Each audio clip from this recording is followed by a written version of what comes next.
ನಮಸ್ಕಾರ ವಿದ್ಯಾರ್ಥಿಗಳೇ, ನಿಮಗೆ ಪ್ರೀಸಿಯನ್ ಕ್ಲಾಸ್ಗೆ ಸ್ವಾಗತ. ನಾನು ಅಜಿತ್, ನಿಮ್ಮ ಗಣಿತ ಶಿಕ್ಷಕ. ಸೊ ನಿನ್ನೆವರೆಗೆ ನಾವೇನು ಮಾಡಿದ್ವಿ, ತ್ರಿಭುಜಗಳ ಬಗ್ಗೆ ಚರ್ಚಿಸ್ತಿದ್ವಿ. ಅದರಲ್ಲಿ ಅಭ್ಯಾಸ 6.3 ಶುರು ಮಾಡಿದ್ವಿ ಅಲ್ವಾ. ಅದರಲ್ಲಿ ನಾವು 4 ಪ್ರಶ್ನೆಗಳನ್ನು ಮಾಡಿದ್ವಿ, 4 ಮುಖ್ಯ ಪ್ರಶ್ನೆಗಳನ್ನು. ನಿಮಗೆ ನಾನು ಏನು ಹೇಳಿದೆ, ಮನೆಗೆಲಸ ಅದನ್ನು ಪುನರಾವರ್ತನೆ ಮಾಡಬೇಕು. ಯಾಕಂದರೆ ಗಣಿತದಲ್ಲೇ ರೇಖಾಗಣಿತ ಸ್ವಲ್ಪ ಇದು ಸಂಕೀರ್ಣ ಇರ್ತದೆ, ಸ್ವಲ್ಪ ಅದನ್ನು ಜಾಸ್ತಿ ನಾವು ಒತ್ತು ಕೊಟ್ಟು ಮಾಡಬೇಕು, ಜಾಸ್ತಿ ಅಭ್ಯಾಸ ಮಾಡಬೇಕಾಗ್ತದೆ. ಅಂದರೆ ಅದು ಸ್ವಲ್ಪ ಏನಾಗ್ತದೆ, ನಾವು ಊಹೆ ಜಾಸ್ತಿ ಬೇಕಾಗ್ತದೆ. ಹೀಗಾಗಿ ಜಾಸ್ತಿ ಅಭ್ಯಾಸ ಮಾಡಬೇಕು. ನೀವು ಅದನ್ನು ಪುನರಾವರ್ತನೆ, ಇದರಲ್ಲಿ ಏನಂದ್ರೆ ಮುಖ್ಯವಾಗಿ ಪುನರಾವರ್ತನೆ ಮಾಡಬೇಕು. ನಮಗೆ ಅದರ ವಿಷಯಗಳು ಅರ್ಥ ಆಗಬೇಕು, ಹಾಗೆ ನಾವು ಪುನರಾವರ್ತನೆ ಮಾಡಬೇಕು.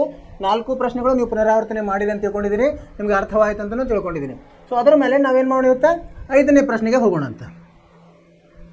5ನೇ ಪ್ರಶ್ನೆ ಏನಂತಿದೆ ಇಲ್ಲಿ, ಏನು ಕೊಟ್ಟಿದ್ದಾರೆ ಅವರು, ಕೋನ ಪಿ ಸಮ ಕೋನ RTS ಆಗಿರುವಂತೆ ಎಸ್ ಮತ್ತು ಟಿಗಳು ತ್ರಿಭುಜ PQR ನ PR ಮತ್ತು QR ಬಾಹುಗಳ ಮೇಲಿನ ಬಿಂದುಗಳು. ಆದರೆ ನಾವೇನು ಸಾಧಿಸಬೇಕು, ತ್ರಿಕೋನ RPQ ಸಮ ತ್ರಿಕೋನ RT ಅಲ್ಲಿ ಎಸ್ ಅಂತ ಆಗಬೇಕು. ಅಲ್ಲಿ ಪ್ರಿಂಟ್ ಆಗಿಲ್ಲ, RTS ಅಂತ ಆಗಬೇಕು. ಇದನ್ನು ನಾವು ಮಾಡೋಣ ಅಂತ. ಮೊದಲು ಏನು ಮಾಡಬೇಕು, ನಾವು ಒಂದು ತ್ರಿಭುಜವನ್ನು ರಚಿಸಬೇಕು. ಅಲ್ಲಿ ಚಿತ್ರವನ್ನು ಕೊಟ್ಟಿಲ್ಲ ಅವರು, ಕೆಲವೊಂದ್ಸಲ ಚಿತ್ರವನ್ನು ಕೊಡೋದಿಲ್ಲ, ನಾವೇ ಅದನ್ನು ಮಾಡ್ಕೋಬೇಕಾಗುತ್ತೆ. ಅವರು ಕೊಟ್ಟ ವಿಷಯಗಳನ್ನ ತೆಗೆದುಕೊಂಡು ತ್ರಿಭುಜವನ್ನು ರಚಿಸಿ ನಾವು ಅದನ್ನು ಸಾಧಿಸಬೇಕಾಗ್ತದೆ. ಅಭ್ಯಾಸ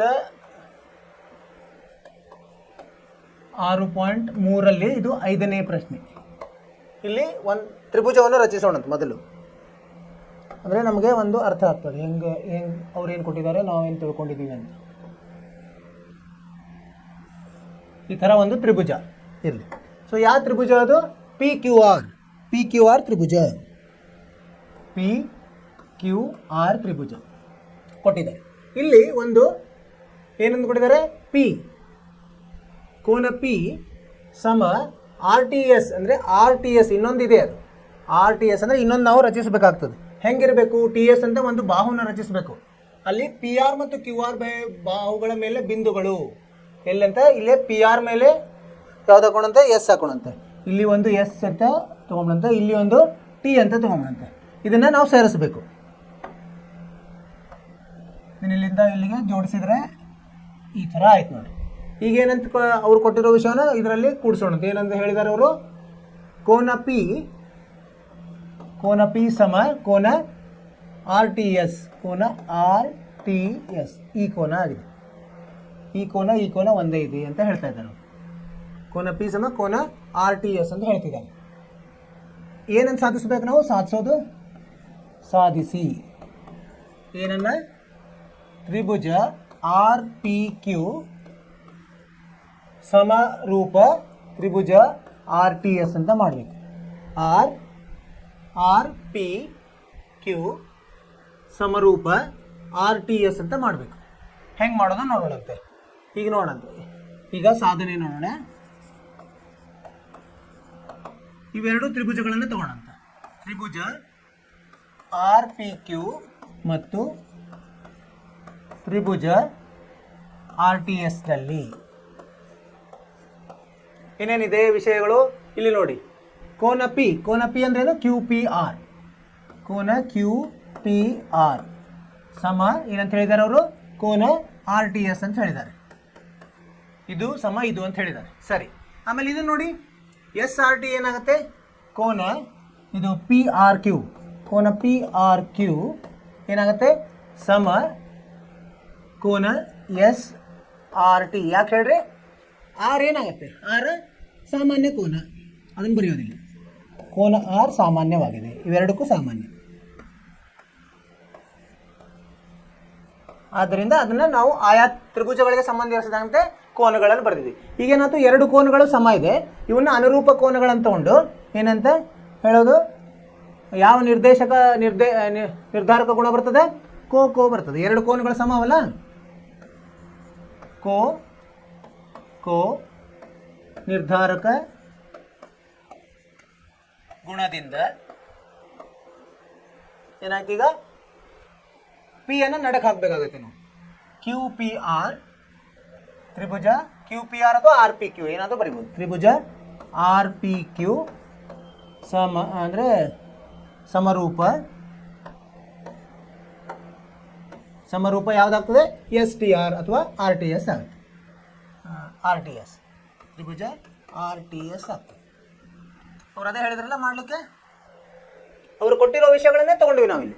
ಏನು ಆದ್ರೇನು ನಾವು ತ್ರಿಭುಜಗಳನ್ನು ರಚಿಸಬೇಕಾದ್ರೆ ಇಲ್ಲಿ ಅವ್ರ ಚಿತ್ರವನ್ನು ಕೊಟ್ಟಿಲ್ಲ, ಒಮ್ಮೆ ಚಿತ್ರವನ್ನು ಕೊಟ್ಟಿರಂಗಿಲ್ಲ. ಅವಾಗ ನಾವು ಅದನ್ನೇ ಚೆನ್ನಾಗಿ ಓದ್ಕೊಂಡು ಅದು ಹೇಗೆ ಬರ್ತದೆ ಅಂತ ಬಿಡಿಸ್ಕೋಬೇಕು. ಆಮೇಲೆ ನಮಗೆ ಈ ಏನೋ ಸಮಸ್ಯೆಯನ್ನು ಬಗೆಹರಿಸಬೇಕು. ಇಲ್ಲೇನು ಕೊಟ್ಟಿದ್ದಾರೆ, PQR ಒಂದು ತ್ರಿಭುಜ ಇದೆ, ಅದರಲ್ಲಿ ಕೋನ P ಸಮ ಕೋನ RTS. RTS ಅಂದ್ರೆ ಹೇಗಿದೆ ಅಂದರೆ S ಮತ್ತು Tಗಳು ಎದ್ರ ಮೇಲಿದ್ದಾವೆ, ಈ PR ಮತ್ತು QR ಮೇಲಿನ ಎರಡು ಬಿಂದುಗಳ ಥರ ಇದ್ದಾವೆ. ಸೊ ಅವನು ಬಿಂದುಗಳನ್ನು ರಚಿಸಿದ್ವಿ ನಾವು. ರಚಿಸಿ ಅವ್ರು ಕೊಟ್ಟಿರೋ ವಿಷಯಗಳನ್ನು ಇಲ್ಲಿ ಹಾಕ್ಕೊಂಡ್ರೆ ಏನಾಯಿತು, ಒಂದು ಕೋನ ಸಾಮಾನ್ಯ ಕೋನ ಆಯಿತು, ಇನ್ನೊಂದು ಕೋನ ಸಮವಾಗಿದೆ. ಆದ್ದರಿಂದ ಏನಾಯಿತು, ಕೋಕೋ ನಿರ್ಧಾರಕ ಗುಣದಿಂದ ಇವೆರಡು ತ್ರಿಭುಜಗಳು ಸಮರೂಪ ಆದವು. ನಿಮ್ಗೆ ಅರ್ಥವಾಯ್ತು ಅಂತ ತಿಳ್ಕೊಂಡು ಸರಳವಾಗಿದೆ ಇದು. ಇದು ನಿಮಗೆ 3 ಅಂಕಗಳ ಪ್ರಶ್ನೆ ಇರ್ತದೆ.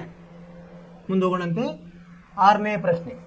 ಚಿತ್ರ ಕೊಟ್ಟಿದ್ದಾರೆ, ಚಿತ್ರ ಕೊಟ್ಟರೆ ಸರಳ ಆಗ್ತದೆ, ಇಲ್ಲ ನಾವು ರಚಿಸಬೇಕಾಗ್ತದೆ. ಚಿತ್ರ 6.37ರಲ್ಲಿ ತ್ರಿಭುಜ ABE ಈ ಥರ ABE ಸರ್ವಸಮ ಅಂತ ಕೊಟ್ಟಿದ್ದಾರೆ. ಸರ್ವಸಮ ತ್ರಿಭುಜ ACD ಆದರೆ ತ್ರಿಭುಜ ADE ಸಮರೂಪ ABC ಅಂತ ಮಾಡ್ರಿ ಅಂತ ಹೇಳಿದ್ದಾರೆ. ನೋಡೋಣ ಇದರದ ಉಪಯೋಗ ತಗೊಂಡು ನಾವು ಮಾಡಲಿಕ್ಕೆ ಪ್ರಯತ್ನ ಮಾಡೋಣ. ಮೊದಲು ಈ ಚಿತ್ರವನ್ನು ಬಿಡಿಸೋಣಂತೆ.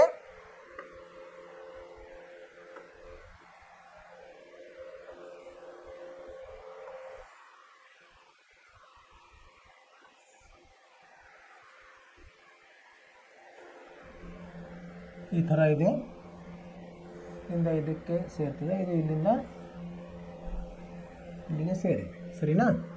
ನಂತರ ಇವಕ್ಕೆ ಹೆಸರು ಕೊಡೋಣ, ABC, ABC ಮತ್ತು DE. ನಂತರ ಈಗ ಅವ್ರು ಏನು ಕೊಟ್ಟಿದ್ದಾರೆ ಬರ್ಕೊಂಬಂತೆ. ಏನು ಕೊಟ್ಟಿದ್ದಾರೆ, ತ್ರಿಭುಜ ABE ಇದು ABE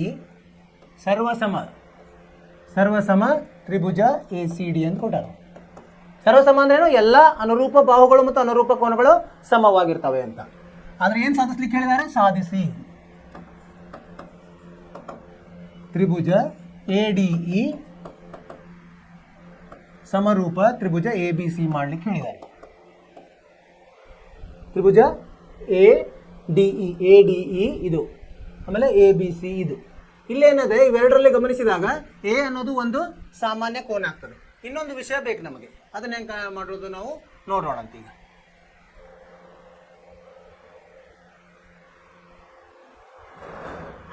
ಇದರ ಉಪಯೋಗ ತಗೋಬೇಕು ನಾವು. ಈಗೇನಾಯಿತು, ಈ ಕೋನ ಸರಿ ಆಗ್ತದೆ ಅಂದರೆ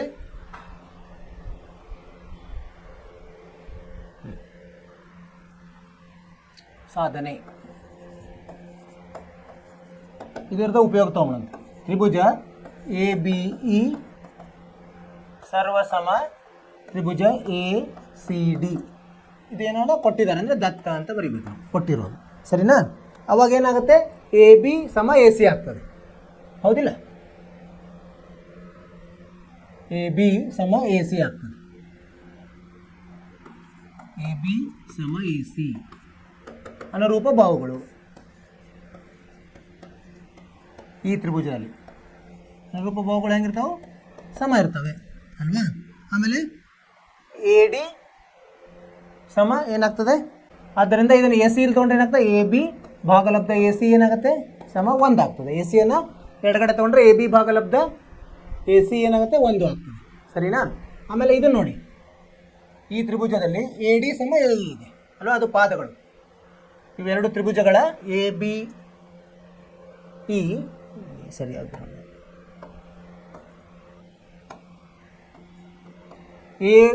ABE ಪಾದ ಯಾವುದು, AE. ಸೊ AE ಸಮ ಏನಾಗುತ್ತೆ, AD ಆಗ್ತದೆ. ಇವು ಸಹ ಅನುರೂಪ ಬಾಹುಗಳು, ಈ ತ್ರಿಭುಜದ್ದು. ಸೊ ಇದರದ್ದು ಉಪಯೋಗ ತಗೋಬೋದು ಹೆಂಗೆ, AE ಭಾಗಲಬ್ಧ AD ಸಮ ಇದು 1 ಆಯ್ತು, ಹೌದಿಲ್ಲ ರೀ? ಸೊ ಇದು 1 ಅಂತ ಇಡೋಣ, ಇದು 2 ಅಂತ ತಗೊಂಬಂತ. ಅವಾಗ ಏನಾಯಿತು, ಈಗ ಇವುಗಳನ್ನು 1 ಮತ್ತು 2 ಏನಿದೆ ಒಂದೇ ಥರ ಇದೆ, 2 ಒಂದಕ್ಕೆ ಸಮ ಇರೋದ್ರಿಂದ, ಆದ್ದರಿಂದ 1 ಸಮ 2 ಮಾಡಿದರೆ ಏನಾಗ್ತದೆ, AB ಭಾಗಲಬ್ಧ AC ಸಮ AE ಭಾಗಲಬ್ಧ AD ಆಗ್ತದೆ. ಇವು ಯಾವುವು, AB ಎ ಬಿ ಭಾಗಲಬ್ಧ ಎ ಸಿ. ಸೊ ಇದನ್ನ ನಾವೇನು ಮಾಡೋಣ ಈಗ, ಇದಕ್ಕೆ ಈ ತ್ರಿಭುಜಕ್ಕೆ ಬರೋ ಹಂಗೆ ನಾವು ಉಪಯೋಗ ತಗೊಂಡಂತೆ. ಹೆಂಗೆ ಇದನ್ನ ನಾವು ಎ ಬಿ ಭಾಗಲಬ್ಧ ಎ ಇ ಮಾಡ್ಕೊಂಡಂತೆ. ಇದು ಅಂದ್ರೂ ಒಂದೇ. ಇದು ಹೇಗೆ ಬರಿಬೋದು ನಾವು, ಎ ಇ ಅನ್ನು ಕೆಳಗೆ ತೊಗೊಂಡ್ರೆ ಎ ಬಿ ಭಾಗಲಬ್ಧ ಎ ಇ ಆಗ್ತದೆ, ಸಮ ಎ ಸಿ ಅನ್ನು ಮೇಲೆ ತೊಗೊಂಡ್ರೆ ಎ ಸಿ ಭಾಗಲಬ್ಧ ಎ ಡಿ ಆಗ್ತದೆ. ಎ ಸಿ ಭಾಗಲಬ್ಧ ಎ ಡಿ. ಸೊ ಇವು ಯಾವ ತ್ರಿಭುಜದಲ್ಲಿವೆ ನೋಡ್ರಿ, ಎ ಇ ಎ ಬಿ ಎಲ್ಲಿದೆ, ಎ ಬಿ ಇದು ದೊಡ್ಡ ತ್ರಿಭುಜದಲ್ಲಿದೆ, ಎ ಬಿ. ಎ ಸಿನೂ ದೊಡ್ಡ ತ್ರಿಭುಜ ಅಂದರೆ ತ್ರಿಭುಜ ಇಲ್ಲಿ ಬರಲಿ. ಮುಂದಿನ ಇನ್ನೊಂದು ಪೇಜ್ ತೊಗೊಂಡಂತೆ. ಈಗ ತ್ರಿಭುಜ ಎ ಬಿ ಸಿ ಮತ್ತು ತ್ರಿಭುಜ ಎ ಡಿ ಒಳಗೆ ನೋಡೋಣ ಏನಾಗುತ್ತೆ ಅಂತ. ಅದನ್ನು ಸಾಧಿಸ್ಲಿಕ್ಕೆ ಹೇಳ್ಯಾರಲ್ಲ. ಸೊ ನಾವು ಇದು ಏನು ಸಾಧಿಸಿದ್ವಲ್ಲ ಅದರ ಉಪಯೋಗ ತೊಗೊಂಡಂತ. ಇಲ್ಲಿದೆಯಲ್ಲ, ಎ ಬಿ ಭಾಗಲಬ್ಧ ಎ ಇ ಸಮ ಎ ಬಿ ಭಾಗಲಬ್ಧ ಎ ಇ ಸಮ ಎ ಸಿ ಭಾಗಲಬ್ಧ ಎ ಡಿ ಅಲ್ಲ, ಎ ಡಿ,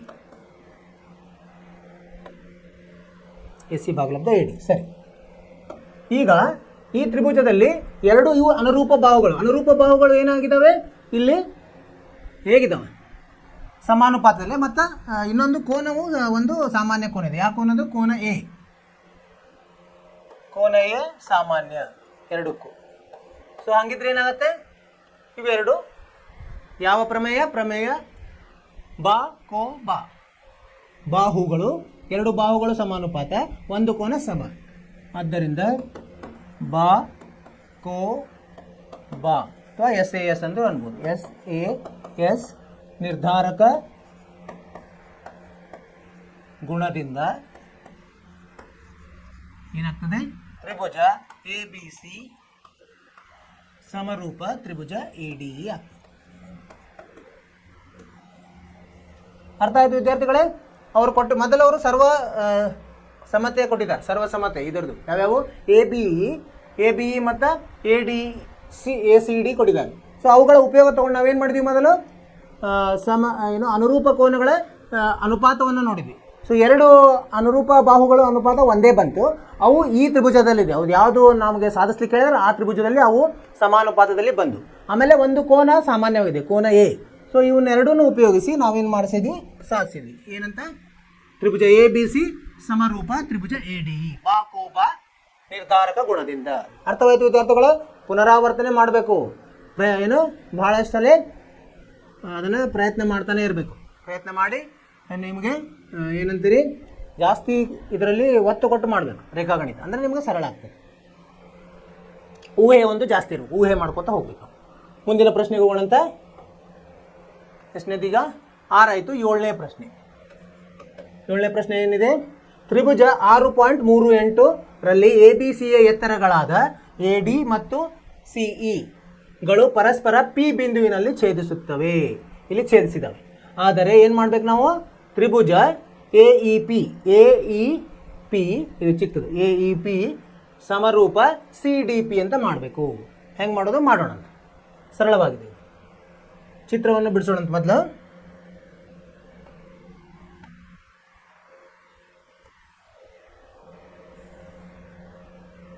ಚಿತ್ರವು ಅರ್ಥವಾಗ್ಬಿಟ್ರೆ ನಮಗೆ ಅರ್ಧ ಕೆಲಸ ಮುಗ್ದಂಗೆ. ಈ ಥರ ಇಲ್ಲಿದೆ. ಆಮೇಲೆ ಇದು ಇಲ್ಲಿಂದ ಒಂದು ಲಂಬ ಇದೆ, ಈ ಥರ. ಇದು ಲಂಬ, ಇದು ಲಂಬ. ಹೆಸರು ಕೊಡೋಣ ಈಗ. ಎ ಬಿ ಸಿ, ಆಮೇಲೆ ಡಿ ಪಿ, ಇದು ಡಿ, ಇದು ಪಿ, ಆಯಿತಾ? ಇದು ಇ. ಸರಿ, ಅವ್ರೇನು ಕೊಟ್ಟಿದ್ದಾರೆ ಬರ್ಕೊಂಡಂತೆ. ಏನಂತ ಕೊಟ್ಟಿದ್ದಾರೆ ಅವರು, ಎ ಡಿ ಮತ್ತು ಸಿಗಳು ಪರಸ್ಪರ ಏನು ಎತ್ತರಗಳು ಅಂದ್ರೆ ಏನು, ಇದು ಲಂಬಕೋನ ಇರ್ತದಂತೆ. ಈಗ ಒಂದನೇದು ನೋಡೋಣಂತೆ. ಒಂದನೇದನ್ನು ಸಾಧಿಸ್ಲಿಕ್ಕೆ ನೋಡೋಣ. ತ್ರಿಭುಜ ಎ ಇ ಪಿ ಮತ್ತು ಇನ್ನೊಂದು ಯಾವುದು, ತ್ರಿಭುಜ ಸಿ ಡಿ ಪಿಯಲ್ಲಿ ಏನೇನು ವಿಷಯಗಳು ಸಿಗ್ತವೆ ನೋಡೋಣ. ಎ ಇ ಪಿ ಇಲ್ಲಿ ನೋಡಿ ಏನಿದೆ, ಇದು ಕೋನ ಎ ಇ ಪಿ ಸಮ ಕೋನ ಏನಿದೆ ಪಿ ಡಿ ಸಿ ಅಥವಾ ಸಿ ಡಿ ಪಿ, ಕೋನ ಸಿ ಡಿ ಪಿ. ಯಾಕಂದರೆ ಇದು 90 ಡಿಗ್ರಿ ಲಂಬವಿಲ್ಲ, ಲಂಬವಿದೆ, ಆದ್ದರಿಂದ ಅದು 90 ಡಿಗ್ರಿ ಇದೆ. ಸರಿ, ಮತ್ತೇನಿದೆ, ಮತ್ತೇನು ಸಿಗುತ್ತೆ? ಇದು ನೋಡಿ, ಇವೆರಡು ಕೋನಗಳು. ಎಂಥ ಕೋನಗಳು? ಶೃಂಗಾಭಿಮುಖ ಕೋನಗಳು. ಕೋನ ಎ ಪಿ ಇ ಸಮ ಕೋನ C P D. C P D ಯಾಕೆ ಹೇಳಿ, ಇದು ಬರಿಬೇಕಿಲ್ಲ. ಶೃಂಗಾಭಿಮುಖ ಕೋನಗಳು, ಶೃಂಗಾಭಿಮುಖ ಕೋನಗಳು. ಈಗೇನಾಯಿತು? ಎರಡು ಕೋನಗಳು ಸರಿ ಇದ್ದರೆ, ಸಮ ಇದ್ರೆ ಏನಂತ ನಾವು ಮಾಡ್ಬೋದು? ಕೋನ ಇಲ್ಲಿ ನಾವು ಅನ್ವಯಿಸ್ಬೋದು. ಕೋನ ಕೋನ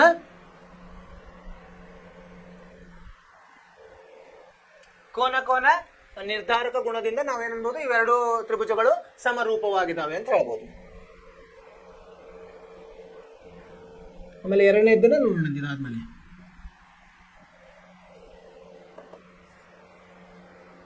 ಆದ್ದರಿಂದ ಕೋಕೋ ನಿರ್ಧಾರಕ ಗುಣದಿಂದ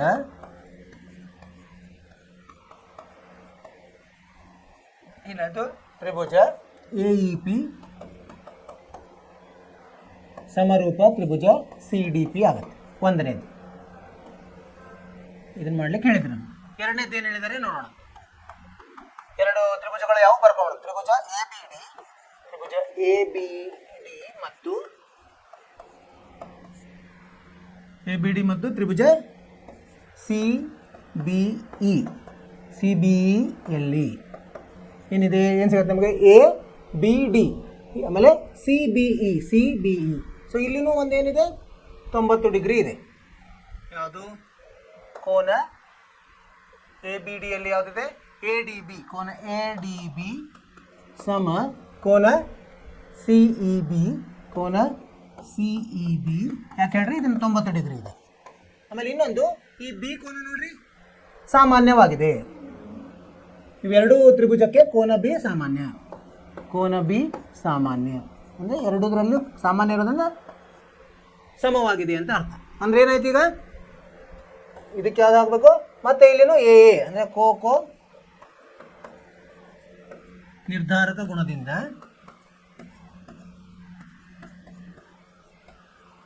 ಗುಣದಿಂದ ತ್ರಿಭುಜ ಎ ಬಿ ಡಿ ಸಮರೂಪ ತ್ರಿಭುಜ ಸಿ ಬಿ ಇ ಆಗ್ತದೆ. ಸರಿನಾ? ಮುಂದೆ ಯಾವ್ದು ಹೇಳಿದ್ದಾರೆ? ಮೂರನೇದ್ದು ಹೋಗೋಣ. ಇದರಲ್ಲಿ ಮೂರನೇದ್ದು ತ್ರಿಭುಜ ಎ ಇ ಪಿ ಮತ್ತು ತ್ರಿಭುಜ ಎ ಡಿ ಬಿಯಲ್ಲಿ. ಎ ಡಿ ಬಿಯಲ್ಲಿ ಏನಾಗಿದೆ ನೋಡೋಣ. ಇಲ್ಲೇ ನೋಡೋಣ. ಎ ಇ ಪಿ ಇದು, ಆಮೇಲೆ ಎ ಇ ಪಿ ಮತ್ತು ಎ ಡಿ ಬಿ ಇದು. ಸೊ ಇಲ್ಲಿ ಏನಿದೆ? ಎ ಇ ಪಿಯಲ್ಲಿ ಕೋನ A E P. A E P ಸಮ ಕೋನ ಇನ್ನೊಂದು ಯಾವುದು? A D B. A D ಬಿಯಲ್ಲಿ ಅಥವಾ ಎ ಡಿ ಬಿನೇ 90 ಡಿಗ್ರಿ ಇದೆ. ಎ ಡಿ ಬಿ ಸಮ 90 ಡಿಗ್ರಿ. ಮತ್ತು ಇದಕ್ಕೆ ಯಾವ್ದಾರ ಸಾಮಾನ್ಯ ಇದೆ ನೋಡ್ಬೇಕು ನಾವು. ಎ ಇ ಪಿ ಮತ್ತು A D B. A D B A E P ಇದು ಸಾಮಾನ್ಯ ಆಗ್ತದೆ. ಯಾವುದು? ಕೋನ ಎ ಅಂದರೆ ಪಿ ಎ ಇ. ಕೋನ ಪಿ ಎ ಇ ಸಮ ಕೋನ ಯಾವುದು? D A B. D A B ಅಂದರೆ ಅದಕ್ಕಂದರೆ D A B. D A B ಯಾಕೆ ಹೇಳ್ರಿ? ಇದು ಕೋನ ಎ ಸಾಮಾನ್ಯ. ಅದರಿಂದ ಮತ್ತಿಲ್ಲೇನು ಬರಿಬೋದು? ಕೋಕೋ ನಿರ್ಧಾರಕ ಗುಣದಿಂದ ಏನಾಯಿತು? ತ್ರಿಭುಜ ಎ ಇ ಪಿ ಸಮರೂಪ ತ್ರಿಭುಜ ಎ ಡಿ ಬಿ ಅಂತ ಬರೀಬೋದು. ಇದೊಂದು ಸಾಧನೆ ಆಯ್ತು ನಮ್ಮದು. ನಾಲ್ಕನೇದು ಯಾವ್ದು ಕೊಟ್ಟಿದ್ದಾರೆ? ನಾಲ್ಕನೇದು ತ್ರಿಭುಜ ಪಿ ಡಿ ಸಿ ಮತ್ತು ತ್ರಿಭುಜ ಪಿ ಡಿ ಸಿ ಮತ್ತು ತ್ರಿಭುಜ ಬಿ ಇ ಸಿ. ನೋಡೋಣ ಏನೇನು ವಿಷಯಗಳಿದೆ. ಪಿ ಡಿ ಸಿ ಅಲ್ಲಿ ಏನಿದೆ? ಪಿ ಡಿ ಸಿ ಚಿಕ್ಕದು. B E C. B E C ಯಲ್ಲಿದೆ ಬಿ ಇ ಸಿ ದೊಡ್ಡದು. ಸೊ ಇದರಲ್ಲಿ ಏನಿದೆ? ಇಲ್ಲೂ 90 ಡಿಗ್ರಿ ಇದೆ. ಎರಡು ಕೋನಗಳಿದೆ ನೋಡಿ. ಕೋನ ಸಿ ಪಿ ಡಿ ಅಥವಾ P D C. P D ಸಿನೇ 90 ಇದೆ. ಪಿ ಡಿ ಸಿ ಅಥವಾ ಸಿ ಪಿ ಡಿ ಸಮ ತ್ರಿಭುಜ ಬಿ ಇ ಸಿಯಲ್ಲಿ ಯಾವುದಿದೆ? B E C. B E ಸಿನೇ 90 ಇದೆ. ಸಮ 90. ಇನ್ನೊಂದು ಇದಕ್ಕೆ ಸಾಮಾನ್ಯ ಇದೆ. ಯಾವುದು ಸಾಮಾನ್ಯ ಇದೆ? ಯಾವುದು? ಪಿ ಡಿ ಸಿ ಮತ್ತು ಬಿ ಇ ಸಿ. ಯಾವುದಾದಿದೆ ನೋಡಿ, ಪಿ ಸಿ ಡಿ ಸಮ ಯಾವುದು? ಇ ಸಿ ಬಿ, ಕೋನ ಇ ಸಿ ಬಿ. ಯಾಕಂದರೆ ಇದು ಅದಕ್ಕೆ ಹೇಳ್ರಿ, ಕೋನ ಸಿ ಸಾಮಾನ್ಯ. ಆದ್ದರಿಂದ ಕೋಕೋ ನಿರ್ಧಾರಕ ಗುಣದಿಂದ ಏನಾಯಿತು? ಗುಣದಿಂದ ತ್ರಿಭುಜ ಪಿ ಡಿ ಸಿ ಸಮರೂಪ ತ್ರಿಭುಜ ಬಿ ಇ ಸಿ ಆಗ್ತದೆ. ಏನು ಮಾಡಿದ್ವಿ ನಾವು? ಮೂಲವಾಗಿ ಏನು ಕೊಟ್ಟಿದ್ದಾರೆ ಅವರು? ಅಲ್ಲಿ 2 ಎತ್ತರಗಳನ್ನು ಕೊಟ್ಟಿದ್ದಾರೆ. ಅದರಿಂದ ಕೋನಗಳು, ಇದೊಂದು ತ್ರಿಭುಜಗಳು ಆಗಿದೆ. ಒಂದು ತ್ರಿಭುಜದಲ್ಲಿ 4 ತ್ರಿಭುಜಗಳು ಆದವು. ಅಲ್ಲಿ ಏನು ಹೇಳಿದ್ರೆ, ಒಂದನೇದರಲ್ಲಿ ಎ ಇ ಪಿ ಮತ್ತು ಸಿ ಡಿ ಪಿ ಹೇಳಿದರು. ಸೊ ಅದರಲ್ಲಿ ಏನಾಯಿತು? 2 ಲಂಬ ಕೋನಗಳು ಬಂದು, ಆಮೇಲೆ ಒಂದು ಸಾಮಾನ್ಯ ಕೋನ. ಅದರ ಉಪಯೋಗ ತಗೊಂಡು ಕೋಕೋ ನಿರ್ಧಾರಕ ಗುಣದಿಂದ ಅವೆರಡು ಸಮ ಅಂತ ನಾವು ಸಮರೂಪ ಅಂತ ಸಾಧಿಸಿದ್ವಿ. ಎರಡನೇದ್ರಲ್ಲಿನೂ ಹಾಗೆ A B D C B, ಅಲ್ಲಿಯೂ ಸಹ 2 ಲಂಬ ಕೋನಗಳು ಮತ್ತು 1 ಸಾಮಾನ್ಯ ಕೋನ. ಎ ಇ ಪಿ ಮತ್ತು ಎ ಡಿ ಬಿ ಅಲ್ಲಿಯೂ ಸಹ 2 ಲಂಬ ಕೋನಗಳು, 1 ಸಾಮಾನ್ಯ ಕೋನ. ಮತ್ತು ಪಿ ಡಿ ಸಿ ಮತ್ತು ಬಿ ಇ ಸಿ ಅಲ್ಲೂ ಸಹ 2 ಲಂಬ ಕೋನಗಳು ಮತ್ತು 1 ಸಾಮಾನ್ಯ ಕೋನ. ಸೊ ಇವೆಲ್ಲ ಉಪಯೋಗ ತಗೊಂಡು ನಾವೇನು ಮಾಡಿದ್ವಿ? ಆಯಾ ತ್ರಿಭುಜಗಳನ್ನು ಸಮರೂಪ ಅಂತ ಸಾಧಿಸಿದ್ವಿ. ಯಾವುದು ನಿರ್ಧಾರಕ ಗುಣ ತೊಗೊಂಡ್ವಿ? ಕೋಕೋ ನಿರ್ಧಾರಕ ಗುಣ. ಅರ್ಥವಾಯ್ತು ವಿದ್ಯಾರ್ಥಿಗಳೇ? ಜಾಸ್ತಿ ಪ್ರಯತ್ನ, ಊಹೆ ಬೇಕಿಲ್ಲಿ. ನಿಮ್ಗೆ ಅರ್ಥವಾಯ್ತು ಅಂತ ತಿಳ್ಕೊಂಡಿನಿ. ಇದರಿಂದ ನೋಡ್ಲಿಕ್ಕೆ ಅಷ್ಟೇ ದೊಡ್ಡದು ಕಾಣಿಸ್ತದೆ, ಅದು ಚಿಕ್ಕ ಚಿಕ್ಕ ಇದು ಸಮಸ್ಯೆಗಳು ಇರ್ತವೆ ಇಲ್ಲಿ. 4 ಮುಂದಿನ ಪ್ರಶ್ನೆಗೆ ಹೋಗೋಣ. 8ನೇ ಪ್ರಶ್ನೆ ಏನಿದೆ ನೋಡಿ. ಎ ಬಿ ಸಿ ಡಿ ಸಮಾಂತರ ಚತುರ್ಭುಜದ ವೃದ್ಧಿಸಿದ ಎ ಡಿ ಬಾಹುವಿನ ಚಿತ್ರ ಕೊಟ್ಟಿದ್ದಾರ? ಕೊಟ್ಟಿಲ್ಲ, ನಾವೇ ಮಾಡಬೇಕು. ಎ ಬಿ ಸಿ ಡಿ ಸಮಾಂತರ ಚತುರ್ಭುಜ. ಸಮಾಂತರ ಚತುರ್ಭುಜ ಅಂದ್ರೇನು? ಏನು? ಅಭಿಮುಖ ಬಾಹುಗಳು ಸಮ ಇರ್ತದೆ, ಮತ್ತು ಅಭಿಮುಖ ಬಾಹುಗಳು ಸಮಾಂತರವಾಗಿರ್ತವೆ, ಆಮೇಲೆ ಅಭಿಮುಖ ಕೋನಗಳು ಸಮ ಇರ್ತವೆ. ಅದರ ಗುಣಧರ್ಮ ನಿಮಗೆ ಗೊತ್ತಿರಬೇಕು. ಸಮಾಂತರ ಚತುರ್ಭುಜದ ವೃದ್ಧಿಸಿದ ಎ ಡಿ ಬಾಹುವಿನ ಮೇಲೆ ಈ ಬಿಂದುವಿದೆ ಮತ್ತು ಬಿ ಮತ್ತು ಸಿ ಡಿಗಳು ಪರಸ್ಪರ ಎಫ್ ಬಿಂದುವಿನಲ್ಲಿ ಛೇದಿಸಿದರೆ ಎ ಬಿ ಸಮರೂಪ ಸಿ ಎಫ್ ಬಿ ಎಂದು ಸಾಧಿಸಿ. ಇಲ್ಲೊಂದು ಮೊದಲು ಏನು ಮಾಡೋಣ? ಸಮಾಂತರ ಚತುರ್ಭುಜವನ್ನು ರಚಿಸೋಣ.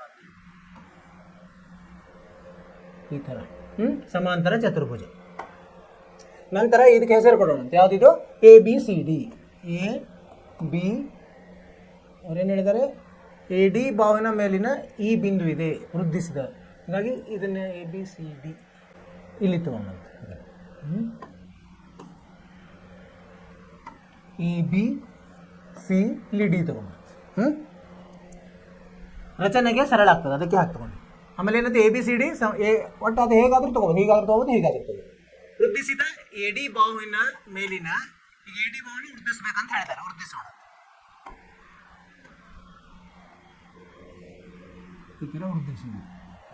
ವೃದ್ಧಿಸಿದ್ವಿ. ಆಮೇಲೆ ಈ ಬಿಂದುವಿದೆ ಮತ್ತು ಬಿ ಇ ಇಲ್ಲೆಲ್ಲ ಒಂದು ಈ ಬಿಂದು ಇದೆ ಅಂತ ಹೇಳ್ತಾರೆ. ಈ ಬಿಂದು ಇದೆ, ಆಯ್ತು. ಬಿ ಮತ್ತು ಸಿ ಡಿಗಳು ಬಿ ಇ ಇದನ್ನ ಕೂಡಿಸ್ಬೇಕು ನಾವು. ಇನ್ನು ಕೂಡಿಸಿದ್ವಿ. ಬಿ ಇ ಮತ್ತು ಸಿ ಡಿಗಳು ಎಲ್ಲಿ? ಎಫ್ ಬಿಂದುವಿನಲ್ಲಿ ಛೇದಿಸಿದರೆ, ಇಲ್ಲಿ ಎಫ್ ಬಿಂದು ಛೇದಿಸಿದರೆ ಏನನ್ನು ಸಾಧಿಸ್ಬೇಕು ನಾವು? ತ್ರಿಭುಜ ಎ ಬಿ ಇ ಇದು ಸಮರೂಪ ತ್ರಿಭುಜ ಸಿ ಎಫ್ ಬಿ ಇದು ಅಂತ ಸಾಧಿಸ್ಬೇಕು. ಹೆಂಗೆ ಸಾಧಿಸೋದು ಇದು ನೋಡೋಣ.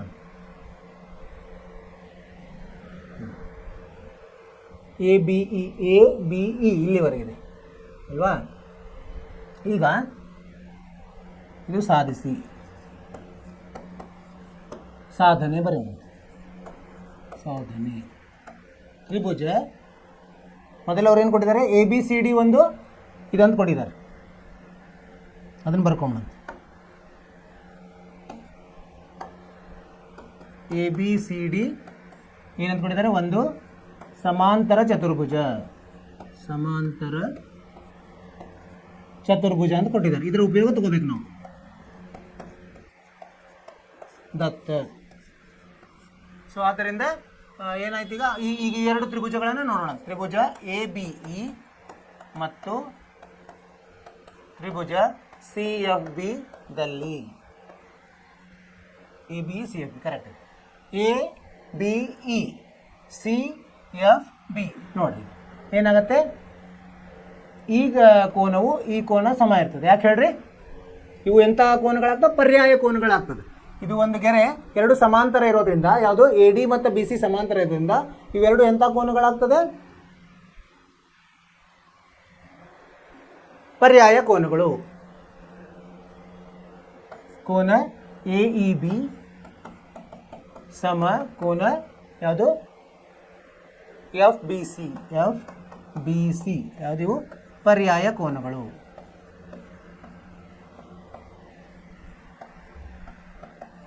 ಮತ್ತೇನು ಸಿಗುತ್ತೆ ನಮಗೆ ವಿಷಯ, ಇದು ನೋಡ್ರಿ, ಈ ಕೋನ ಈ ಕೋನ, ಕೋನ ಬಿ ಎ ಇ, ಕೋನ ಬಿ ಎ ಇ ಸಮ ಕೋನ ಎಫ್ ಸಿ ಬಿ, ಕೋನ ಎಫ್ ಸಿ ಬಿ. ಯಾಕೆ ಹೇಳ್ರಿ, ಅಭಿಮುಖ ಕೋನಗಳು. ಇದು ಸಮಾಂತರ ಚತುರ್ಭುಜದಲ್ಲಿ ಅಭಿಮುಖ ಕೋನಗಳು ಏನಿರ್ತವೆ, ಸಮ ಇರ್ತವೆ. ಅಭಿಮುಖ ಕೋನಗಳು ಆಯ್ತಲ್ಲ. ಈಗ ಎರಡು ವಿಷಯಗಳು ಸಿಕ್ತಂದ್ರೆ ಎ ನಿರ್ಧಾರಕ ಗುಣದಿಂದ ನಾವು ಇವು ಎರಡು ಒಂದೇ ಇದೆ ಅಂತ ಹೇಳಬಹುದು. ಆದ್ದರಿಂದ ಕೋಕೋ ನಿರ್ಧಾರಕ ಗುಣದಿಂದ ತ್ರಿಭುಜ ಎ ಬಿ ಇ ಸಮರೂಪ ತ್ರಿಭುಜ ಏನಾಗ್ತದೆ, ಸಿ ಎಫ್ ಬಿ ಆಗ್ತದೆ. ಇದೇ ಅವರು ನಮಗೆ ಸಾಧಿಸ್ಲಿಕ್ಕೆ ಹೇಳಿದರು. ಏನಂದ್ರೆ ಒಂದು ಅವ್ರು ಏನು ಕೊಟ್ಟಿದ್ದಾರೆ ಅದರ ಉಪಯೋಗ ತಗೊಂಡ್ವಿ ನಾವು. ಏನಂದ್ರೆ ಎ ಬಿ ಸಿ ಡಿ ಒಂದು ಸಮಾಂತರ ಚತುರ್ಭುಜ ಇದೆ ಮತ್ತು ಇ ಅನ್ನೋದು ಒಂದು ಇದು ಹೇಗಿದೆ ಅಂದರೆ ಎ ಡಿಯನ್ನು ವೃದ್ಧಿಸಿದ, ಅದು ಎ ಡಿಯನ್ನು ವೃದ್ಧಿಸಿದ್ವಿ ಅಂದ್ರೆ ಏನು, ಅದು ಸಮಾಂತರವಾಗೇ ಇರ್ತದೆ ಅಂತ. ವೃದ್ಧಿಸಿದ ಗೆರೆ ಮೇಲೆ ಇ ಅಂತ ಒಂದು ಬಿಂದು ಇದೆ, ಬಿ ಇ ಅನ್ನು ಸೇರಿಸಿದ್ದಾರೆ, ಅದು ಎಫ್ ಅಲ್ಲಿ ಏನಾಗಿದೆ ಛೇದಿಸಿದೆ, ಎಫ್ ಅಲ್ಲಿ ಸಿ ಡಿಗೆ ಛೇದಿಸಿದೆ. ಅವಾಗ ಅವ್ರು ಏನು ಸಾಧಿಸ್ಲಿಕ್ಕೆ ಹೇಳಿದ್ರು, ಎ ಬಿ ಇ ಸಮರೂಪ ಸಿ ಎಫ್ ಬಿ ಮಾಡ್ಲಿಕ್ಕೆ ಹೇಳಿದ್ದಾರೆ. ನಮಗಿಲ್ಲಿ ಎರಡು ವಿಷಯಗಳು ಸಿಕ್ತು, ಇದು ಸಮ ಇದು. ಯಾಕಂದ್ರೆ ಈ ಕೋನ ಹೇಗಿದಾವೆ, ಪರ್ಯಾಯ ಕೋನಗಳು. ಎರಡು ಸಮಾಂತರ ರೇಖೆಗಳನ್ನು ಒಂದು ಅಡ್ಡ ರೇಖೆಯು ಅದನ್ನು ಛೇದಿಸಿದರೆ ಅಲ್ಲಿ ಪರ್ಯಾಯ ಕೋನಗಳು ಉಂಟಾಗ್ತದೆ. ಪರ್ಯಾಯ ಕೋನಗಳು ಒಂದಕ್ಕೊಂದು ಸಮ ಇರ್ತದೆ. ಇದು ಸಮಾಂತರ ರೇಖೆಗಳ ಒಂದು ಗುಣಧರ್ಮ, ಅದು ನಿಮಗೆ ಗೊತ್ತಿರಬೇಕು. ಆಮೇಲೆ ಸಮಾನಾಂತರ ಚತುರ್ಭುಜದ ಗುಣಧರ್ಮ ಏನಂದ್ರೆ ಅಭಿಮುಖ ಕೋನಗಳು ಸಮ ಇರ್ತವೆ, ಅದನ್ನು ಉಪಯೋಗ ತಗೊಂಡ್ವಿ ನಾವು. ಸೊ ಆದ್ದರಿಂದ ಎರಡು ವಿಷಯಗಳು ಸಿಕ್ಕು ನಮಗಿಲ್ಲಿ. ಕೋಕೋ ಅವನ್ನು ಉಪಯೋಗಿಸಿ ನಾವು ಇವೆರಡು ತ್ರಿಭುಜಗಳು ಸಮರೂಪ ಇದೆ ಅಂತ ಸಾಧಿಸಿದ್ವಿ. ಅರ್ಥವಾಯಿತು ವಿದ್ಯಾರ್ಥಿಗಳ? ಸರಳವಾಗಿದೆ. ಏನಂದ್ರೆ ವಿಷಯಗಳನ್ನು ನಾವು ಹೆಂಗೆ ತಗೊಳ್ತೀವಿ ಅದ್ರ ಮೇಲೆ ಅದು ನಮಗೆ ಇದು ಬೇಗ ಬರ್ತದೆ. ನಾವು ಇದರಲ್ಲಿ ಕ್ಲಿಷ್ಟಕರ ಆದಂತೇಳಿ ನಾವು ಸುಮ್ಮನೆ ಬಿಟ್ಬಿಟ್ರೆ ಬರೋದಿಲ್ಲ. ಅದಕ್ಕೆ ಜಾಸ್ತಿ ಏನು ಮಾಡ್ಬೇಕು, ನಾವು ಇಲ್ಲಿ ಪ್ರಯತ್ನ ಮಾಡ್ತಾನೆ ಇರಬೇಕು. ಮುಂದಿನ ಪ್ರಶ್ನೆ ಹೋಗೋಣಂತೆ. 9ನೇ ಪ್ರಶ್ನೆ ಏನಿದೆ, 9ನೇ ಪ್ರಶ್ನೆ ಇಲ್ಲಿ ಚಿತ್ರ ಕೊಟ್ಟಿದ್ದಾರೆ. ಚಿತ್ರ ಕೊಟ್ಟರೆ ಒಂದು ಸ್ವಲ್ಪ ಸರಳ ಆಗ್ತದೆ. ಚಿತ್ರ 6.39ರಲ್ಲಿ ಕೋನ ಎ ಬಿ ಸಿ ಮತ್ತು ಎ ಎಂ ಪಿಗಳು ಕ್ರಮವಾಗಿ ಬಿ ಮತ್ತು ಎಂಗಳಲ್ಲಿ ಲಂಬ ಕೋನಗಳನ್ನು ಹೊಂದಿರುವ ಲಂಬಕೋನ ತ್ರಿಭುಜಗಳು. ಅವೆರಡು ಏನಿದೆ, ಲಂಬಕೋನ ತ್ರಿಭುಜಗಳು ಇವೆ. ಒಂದೇದು ಏನು ಮಾಡ್ಬೇಕಂತ ಹೇಳಿದ್ದಾರೆ ನಮಗೆ, ತ್ರಿಕೋನ ಎ ಬಿ ಸಿ ಸಮರೂಪ ಎ ಎಂ ಪಿ ಮಾಡ್ರಿ ಅಂತ ಹೇಳಿದ್ದಾರೆ. ಮಾಡ್ಬೋದಾ? ಸರಳವಾಗಿದೆ. ತಗೊಂಬಂತೆ ತ್ರಿಕೋನ ಎ ಬಿ ಸಿ ಮತ್ತು ತ್ರಿಕೋನ ಎ ಎಂ ಪಿದಲ್ಲಿ ಅವ್ರು ಏನು ಸಾಧಿಸ್ಲಿಕ್ಕೆ ಹೇಳ್ತಾರೆ ಅದನ್ನೇ ತೊಗೊಂಡ್ಬಿಡೋದು. A M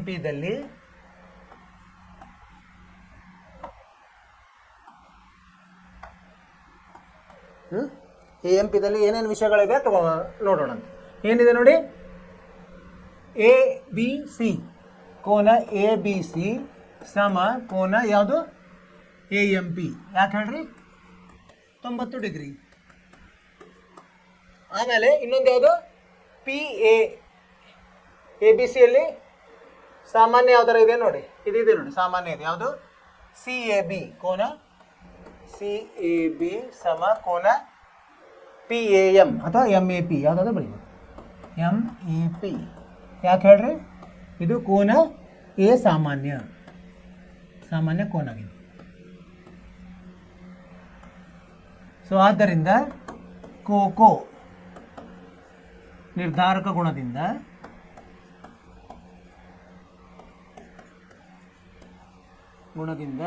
Tribhuja A B C ಸಮರೂಪ ತ್ರಿಭುಜ ಎ ಎಂ ಪಿ ಆಗ್ತದೆ. ಹೌದಿಲ್ಲ ರೀ?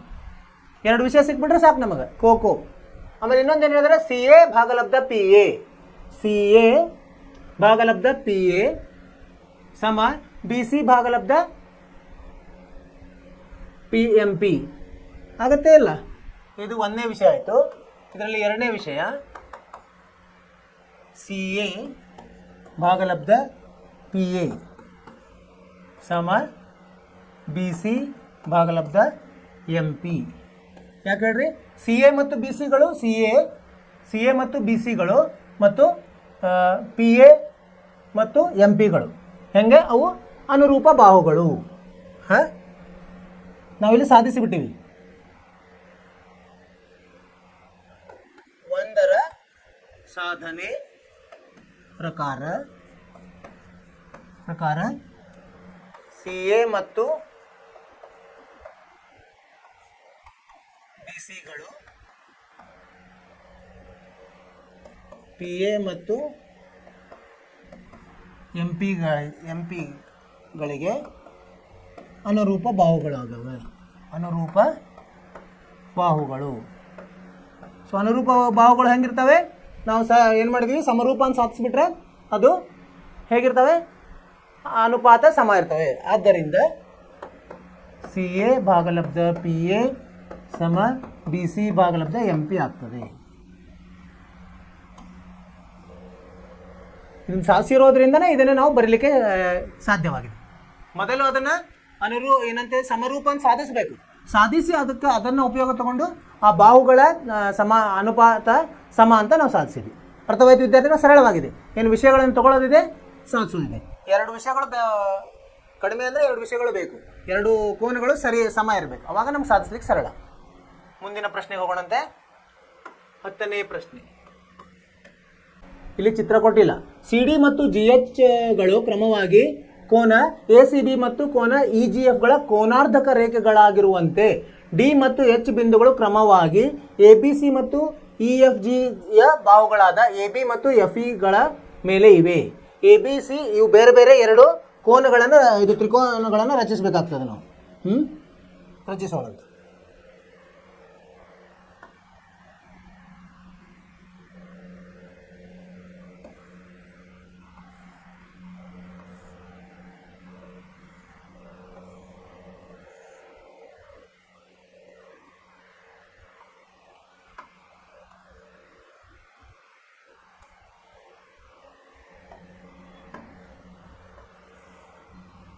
ರಚಿಸಿ ಹೆಸರು ಕೊಡೋಣ. ಎ ಬಿ ಸಿ ಮತ್ತು ಇನ್ನೊಂದು ಯಾವುದಿದೆ? E G F E F G ಅಂತ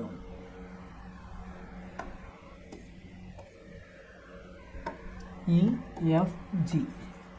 ಸೊ ಇದರಲ್ಲಿ ಏನು ಕೊಟ್ಟಿದ್ದಾರೆ ಅವರು? ಸಿ ಡಿ ಮತ್ತು ಜಿ ಎಚ್ಗಳು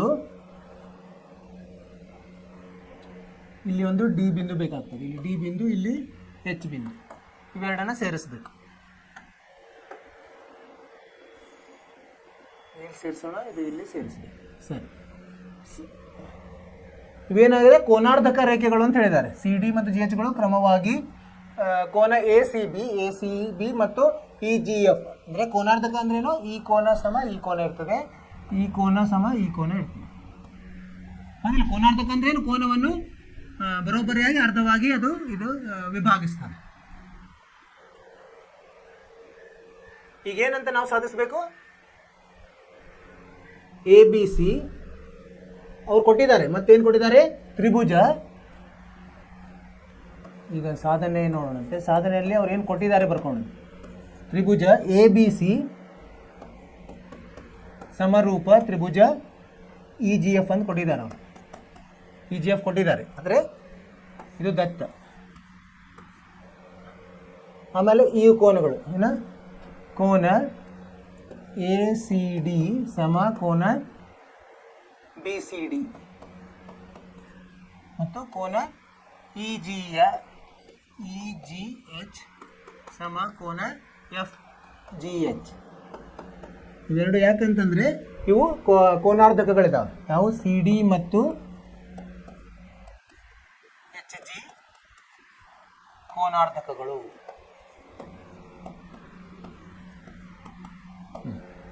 ಏನು ಸಾಧಿಸ್ಲಿಕ್ಕೆ ಹೇಳಿದ್ದಾರೆ ಅವರು?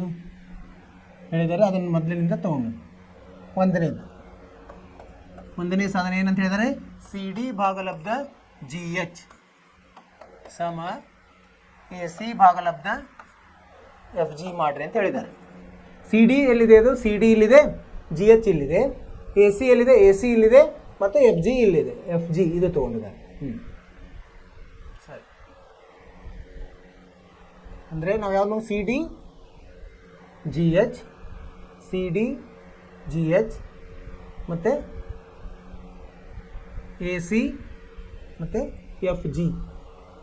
ಅಂದರೆ ಇದು ಯಾವ ತೊಗೋಬೇಕು ನಾವೀಗ? ತ್ರಿಕೋನ ಸಿ ಡಿ ಮತ್ತು ಎ ಸಿ ಎಲ್ಲಿದೆ? ಸಿ ಡಿ ಮತ್ತು ಎ ಸಿ ಇದರಲ್ಲಿದೆ, ಎ ಸಿ ಡಿ ಎಲ್ಲಿದೆ?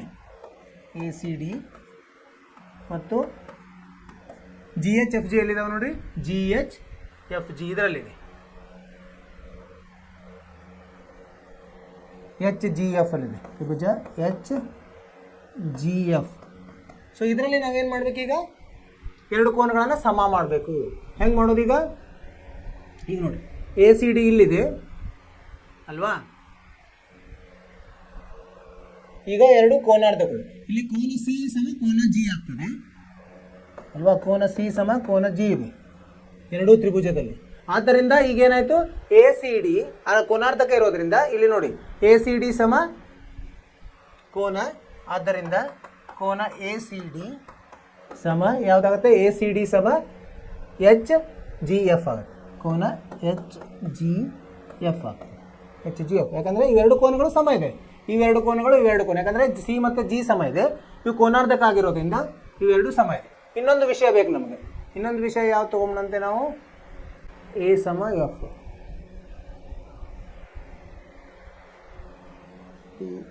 ಈ ಎಫ್ ಜಿ ಈ ಥರ ತೊಗೊಂಡ್ಬಿಟ್ಟು ಈ ಅನ್ನು ಕೆಳಗೆ ತೊಗೊಂಡ್ಬಿಟ್ಟು ಅಂದರೆ ಸರಳ.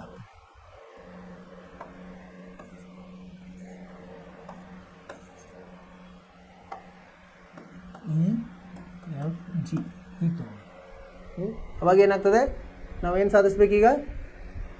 ಎ ಸಿ ಡಿ, ಈಗ ಸಿ ಡಿ ಮತ್ತು ಎ ಸಿಗಳಲ್ಲಿದೆ, ಸಿ ಡಿ ಮತ್ತು ಎ ಸಿಗಳು ಇದರಲ್ಲಿದೆ, ಮತ್ತು ಜಿ ಎಚ್ ಮತ್ತು F G H G F ಅಲ್ಲಿದೆ. ಸೊ ಇಲ್ಲೇನಾದ ಅನುರೂಪ ಕೋನಗಳು ಯಾವುವು?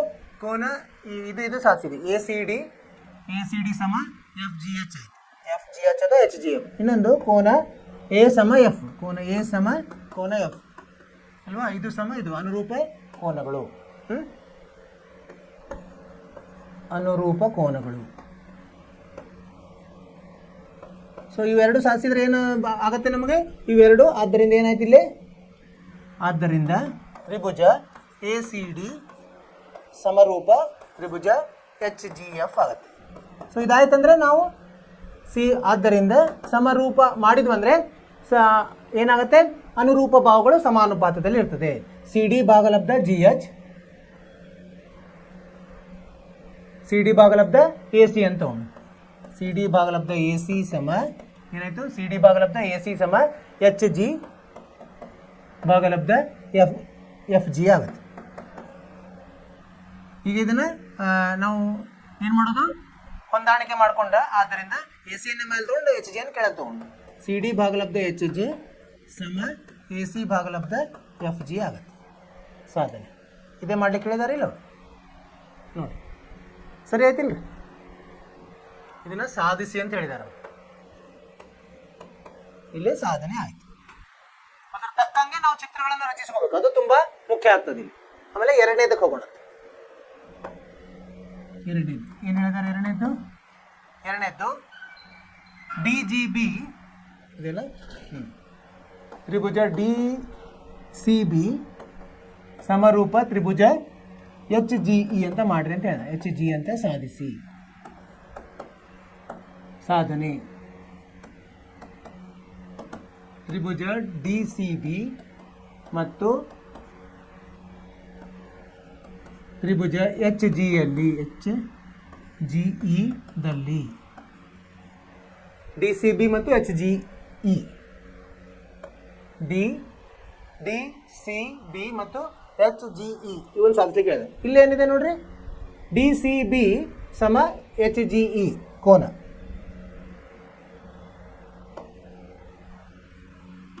DCB ಸಮ ಕೋನ HGE ಒಂದು ಅಂಶ. ಇನ್ನೊಂದೇನು ಸಿಗತ್ತೆ ನಮಗೆ, B ಸಮ E ಆಗತ್ತೆ. ಕೋನ B ಸಮ ಕೋನ E ಹೌದಿಲ್ಲ, ಕೋನ B ಸಮ ಕೋನ E ಅನುರೂಪ ಕೋನಗಳು.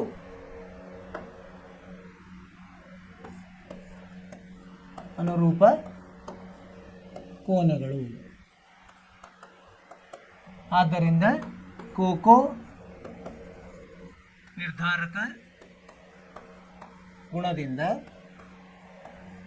ಏನಾಗ್ತದೆ, ತ್ರಿಭುಜ DCB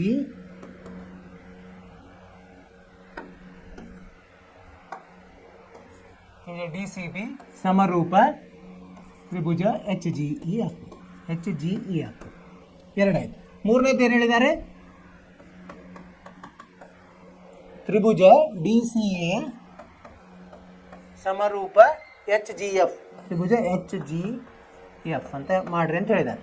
DCA ಎಲ್ಲಿದೆ ನೋಡ್ರಿ, DCA HGF, DCA HGF. ಈಗ ಅದು ಮಾಡಿದೆ ಅಂದರೆ ಇಲ್ಲೂ ಹಾಗೆ ಆಗ್ತದೆ. DCA ಸಮ ಕೋನ DCA ಸಮ ಕೋನ HGF. ಮತ್ತು ಇನ್ನೊಂದು ಯಾವುದು ಕೋನ ಸಾಮಾನ್ಯ ಇದು ಸರಿ ಇದೆ, A ಸಮ F, ಕೋನ A ಸಮ ಕೋನ F. ಆದ್ದರಿಂದ ಕೋಕೋ ನಿರ್ಧಾರಕ ಗುಣದಿಂದ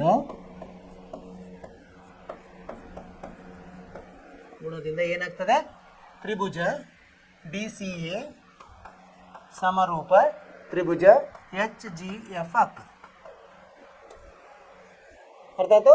ತಿಳ್ಕೊಳ್ಳೋದು ಜಾಸ್ತಿ ಇದೆ ಇದರಲ್ಲಿ. ಏನೇನು ಕೊಟ್ಟಿದ್ದಾರೆ, ಮೊದಲು ಚಿತ್ರವನ್ನು ನಾವು ಬಿಡಿಸೋದೇ ಮುಖ್ಯ ಇದೆ. ಅವ್ರು ಕೊಟ್ಟ ವಿಷಯಗಳ ಮೇಲೆ ಚಿತ್ರವನ್ನು ಬಿಡಿಸಿದ್ವಿ, ABCEFG. ಸೊ ನಮಗೆ ಅವರು ಹೇಗೆ ಕೊಟ್ಟಿದ್ದಾರೆ ನೋಡಿ, ಅವು ಯಾವುದು ಅವ್ರು ಕೊಟ್ಟಿದ್ದಾರೆ, ABC ಸಮ EFG. ಆ ಥರನೇ ನಾವು ಬಿಡಿಸ್ಕೋಬೇಕಾಗ್ತದೆ. ಬಿಡಿಸ್ಕೊಂಡು ಅವುಗಳನ್ನು ನಾವು ಸಮರೂಪ ಮಾಡಿಕೊಂಡು ಆಮೇಲೆ ಏನು ಹೇಳಿದ್ದಾರೆ ಅವರು, ಕೋನಗಳು ಇದು CD ಮತ್ತು HGಗಳು ಏನಂತ ಹೇಳಿದ್ದಾರೆ, ಅದು ಕೋನಾರ್ಧಕಗಳು ಅಂತಿದ್ದಾವೆ. ಸೊ ಅವುಗಳ ಉಪಯೋಗ ತಗೋಬೇಕು ನಾವು. ಅವುಗಳ ಉಪಯೋಗ ತಗೊಂಡು ನಾವು ಇದನ್ನು ಸಾಧಿಸಬೇಕು. ಮೂರು ಈಗ ನಾವು ಏನು ಮಾಡಿದ್ವಿ, ಕೋಕೋ ನಿರ್ಧಾರಕ ಗುಣದಿಂದ ಅದನ್ನು ಸಾಧಿಸಿದ್ವಿ. ಇದು ನಿಮ್ಗೆ ಅರ್ಥವಾಯ್ತು ಅಂತ ತಿಳ್ಕೊಂಡಿದ್ದೀನಿ. ಸೊ ಈಗ ಎಷ್ಟಾಯಿತು, 10 ಆಯಿತು. ಇನ್ನು ಮುಂದೆ ಇನ್ನೂ ಎಷ್ಟಿದೆ, ಇನ್ನು ನಮಗೆ 6 ಪ್ರಶ್ನೆಗಳಿದೆ. ಇದನ್ನು ಮುಂದಿನ ತರಗತಿಯಲ್ಲಿ ಮಾಡೋಣಂತೆ.